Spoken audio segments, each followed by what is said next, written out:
ನಮಸ್ಕಾರ ಗೆಳೆಯರೆ, ನಾನು ನಿಮ್ಮ ಯಶವಂತ್. ಯಶ್ ಹೆಲ್ತ್ ಟಿಪ್ಸ್ ಚಾನಲ್ಗೆ ನಿಮ್ಮೆಲ್ಲರಿಗೂ ದೊಡ್ಡ ಸ್ವಾಗತ. ಇವತ್ತು ನಾವೆಲ್ಲರೂ ಅನುಭವಿಸುತ್ತಿರೋ ಒಂದು ಕಾಮನ್ ಸಮಸ್ಯೆ ಅಂದರೆ ಅದು ಗ್ಯಾಸ್ಟ್ರಿಕ್ ಅಥವಾ ಅಸಿಡಿಟಿ. ಊಟ ಮಾಡಿದ ತಕ್ಷಣ ಹೊಟ್ಟೆ ಗಟ್ಟಿಯಾಗೋದು, ಎದೆಯಲ್ಲಿ ಉರಿ ಬರೋದು, ಇಲ್ಲಾಂದರೆ ಹುಳಿ ತೇಗು ಬರೋದು, ಇವೆಲ್ಲ ನಮಗೆ ದೊಡ್ಡ ತಲೆನೋವು ಅಲ್ವಾ? ಇವತ್ತು ನಾನು ನಿಮಗೆ ಯಾವುದೇ ಇಂಗ್ಲೀಷ್ ಮಾತ್ರೆಗಳಿಲ್ಲದೆ ನಮ್ಮ ಅಡುಗೆ ಮನೆಯ ಪದಾರ್ಥಗಳಿಂದಲೇ ಈ ಸಮಸ್ಯೆಯನ್ನು ಹೇಗೆ ಶಾಶ್ವತವಾಗಿ ದೂರ ಮಾಡಬಹುದು ಅಂತ ಹೇಳಿಕೊಡ್ತೀನಿ. ವಿಡಿಯೋನ ಕೊನೆವರೆಗೂ ನೋಡಿ, ಯಾಕಂದರೆ ಕೊನೆಯಲ್ಲಿ ನಾನು ನಿಮಗೆ ಒಂದು ಸ್ಪೆಷಲ್ ಟಿಪ್ಸ್ ಕೊಡ್ತೀನಿ. ಸರಿ, ಮೊದಲು ಈ ಗ್ಯಾಸ್ಟ್ರಿಕ್ ಸಮಸ್ಯೆ ಯಾಕೆ ಬರುತ್ತೆ ಅಂತ ಅರ್ಥ ಮಾಡ್ಕೋಬೇಕು. ನೋಡಿ, ನಾವೆಲ್ಲ ಕೆಲಸದ ಅವಸರದಲ್ಲಿ ಸರಿಯಾದ ಸಮಯಕ್ಕೆ ಊಟ ಮಾಡಲ್ಲ. ಇನ್ನು ಕೆಲವರು ಅತಿಯಾಗಿ ಟೀ ಅಥವಾ ಕಾಫಿ ಕುಡಿಯೋದ್ರಿಂದ ಹೊಟ್ಟೆಯಲ್ಲಿ ಆಸಿಡ್ ಜಾಸ್ತಿ ಆಗುತ್ತೆ. ಸರಿಯಾಗಿ ನೀರು ಕುಡಿಯದೇ ಇರೋದು ಕೂಡ ಒಂದು ದೊಡ್ಡ ಕಾರಣ. ಇವತ್ತು ನಾವು ತಿನ್ನೋ ಆಚೆಗಿನ ಎಣ್ಣೆ ಪದಾರ್ಥಗಳು ನಮ್ಮ ಜೀರ್ಣಾಂಗ ವ್ಯೂಹವನ್ನು ಹಾಳು ಮಾಡ್ತಾ ಇದೆ. ಇದರಿಂದ ಏನಾಗುತ್ತೆ ಅಂದರೆ, ನಾವು ತಿಂದ ಆಹಾರ ಕೊಳೆತು ಗ್ಯಾಸ್ ಉತ್ಪತ್ತಿ ಮಾಡುತ್ತೆ. ಇದನ್ನೇ ನಾವು ಗ್ಯಾಸ್ ಟ್ರಬಲ್ ಅಂತೀವಿ. ನನ್ನ ಮೊದಲನೇ ಮದ್ದು ಬಂದು ಜೀರಿಗೆ.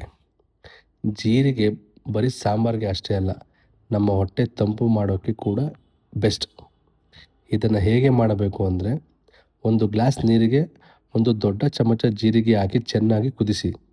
ನೀರು ಅರ್ಧ ಆಗುವವರೆಗೂ ಕುದಿಸಿ.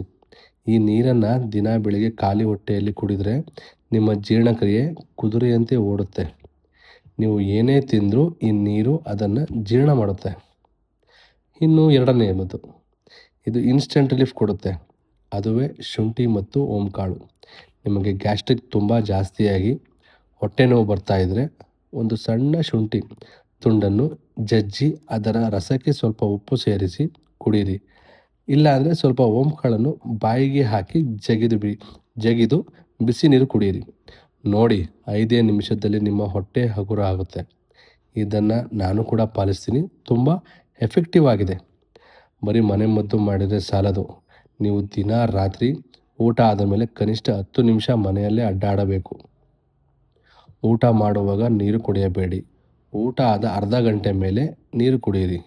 ಈ ಸಣ್ಣ ಬದಲಾವಣೆಗಳು ನಿಮ್ಮ ಲೈಫ್ ಬದಲಿಸುತ್ತೆ.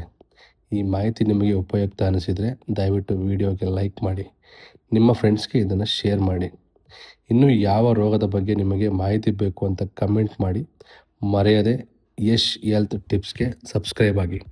ಮುಂದಿನ ವಿಡಿಯೋದಲ್ಲಿ ಸಿಗೋಣ. ನಮಸ್ಕಾರ. ಜೈ ಹಿಂದ್.